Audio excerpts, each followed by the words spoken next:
Assalamualaikum warahmatullahi wabarakatuh. Salam sejahtera buat kita semua. Kali ini kita akan belajar PKLH, Pendidikan Kebersihan dan Lingkungan Hidup. Tetap bersama Bu Wiwi. Apa kabar anak-anak? Ibu mendoakan supaya kalian dan keluarga selalu sehat, walaupun di rumah saja. Baiklah anak-anak, sebelum mulai pelajaran, marilah kita berdoa sesuai keyakinan kita masing-masing. Nah, kali ini kita belajar kelas 4 PKLH bab 2, Subur Tanahku. Kompetensi dasar 3.3. Mengidentifikasi ciri-ciri tanah. 4.3 menyajikan hasil identifikasi mengenai ciri-ciri tanah. 3.4 menjelaskan cara memelihara tanah agar tetap subur. 4.4 mengemukakan cara memelihara tanah agar tetap subur. Subur tanahku. Tujuan pembelajarannya anak-anak ya. Yang ke-1, setelah belajar dan membaca teks tentang ciri-ciri tanah, kalian dapat membedakan ciri-ciri tanah yang subur dan tanah tidak subur dengan benar. Yang kedua, setelah mengamati lingkungan sekitar, kalian dapat menjelaskan cara memelihara tanah agar tetap subur secara tepat dengan karakter disiplin, peduli lingkungan, bernalar kritis, tanggung jawab. Nah, coba kalian lihat anak-anak ya. Di sini ada tanah yang tandus atau tanah yang tidak subur seperti ini. Gurun pasir ya anak-anak ya, sangat tandus. Bagaimana dengan tanah tandus ini apabila ditanami tanaman? Kalau menanam di tanah yang tandus, hasilnya akan seperti ini anak-anak. Tidak bisa subur, kering, pohonnya kecil-kecil. Beda dengan tanah yang subur. Kalian lihat di sini, tanahnya coklat kehitaman. Ini adalah tanah yang subur. Tanah yang subur apabila ditanami hasilnya akan menjadi seperti ini anak-anak. Tanamannya juga menjadi subur. Lanjut. Dari gambar di atas, kita dapat menentukan kualitas tanah yang dapat mendukung kesuburan tanaman. Kesuburan tanah sangat menentukan keberhasilan pertumbuhan tanaman. Subur atau tidaknya tanah berpengaruh terhadap tumbuhan dan perkembangan tumbuhan.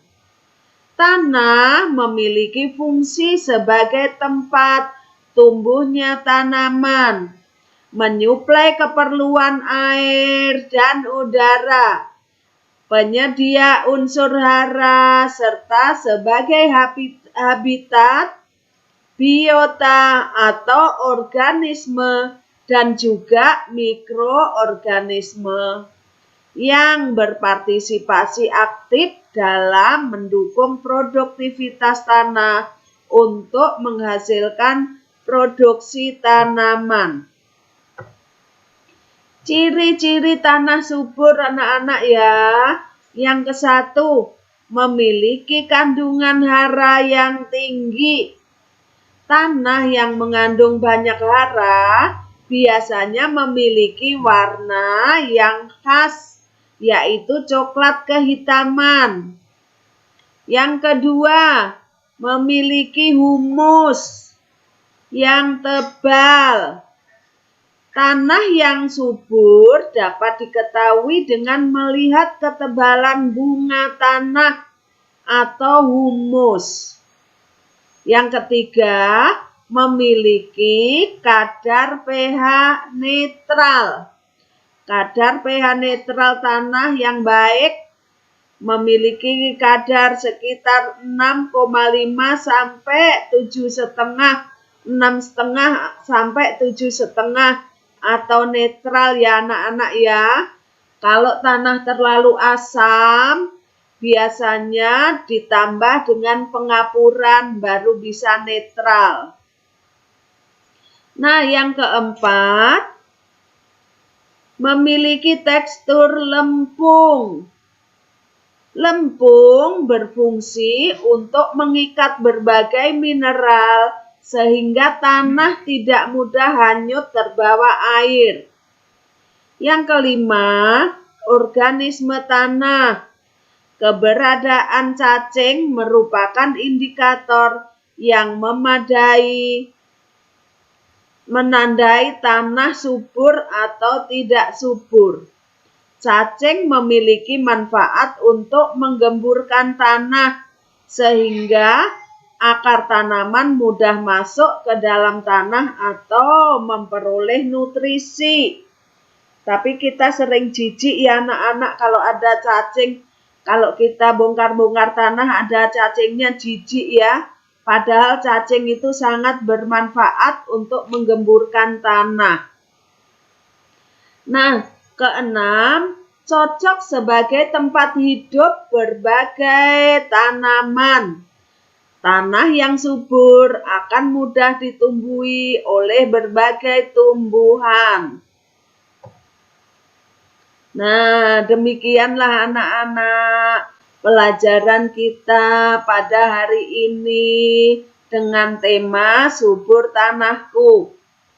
Akan kita lanjutkan pada tema minggu depan. Wabillahi taufik wal hidayah. Wassalamualaikum warahmatullahi wabarakatuh.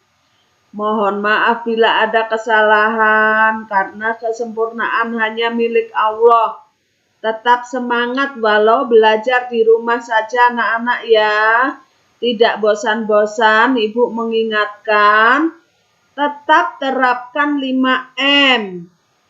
Mencuci tangan, menggunakan sabun dengan air yang mengalir. Kemudian apabila mau keluar rumah, jangan lupa menggunakan masker. Selalu menjaga jarak dengan orang lain. Menjauhi kerumunan anak-anak. Kalau ada kerumunan, jangan tambah didekati. Dan kita ingin tahu ada kerumunan apa itu, tetapi jauhilah. Kemudian mengurangi mobilitas atau bepergian. Kalau tidak perlu penting, tidak usah berpergian kemana-mana anak-anak ya. Tahan dulu sampai keadaan aman. Tidak usah berekreasi dulu. Tidak usah pergi-pergi ke mal dulu.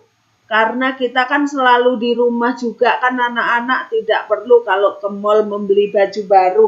Kan tidak perlu, kita di rumah aja, tidak kemana-mana. Kecuali kalau penting sekali baru kita boleh keluar rumah. Itu saja pesan dari Ibu. Selamat mengerjakan tugas. Terima kasih.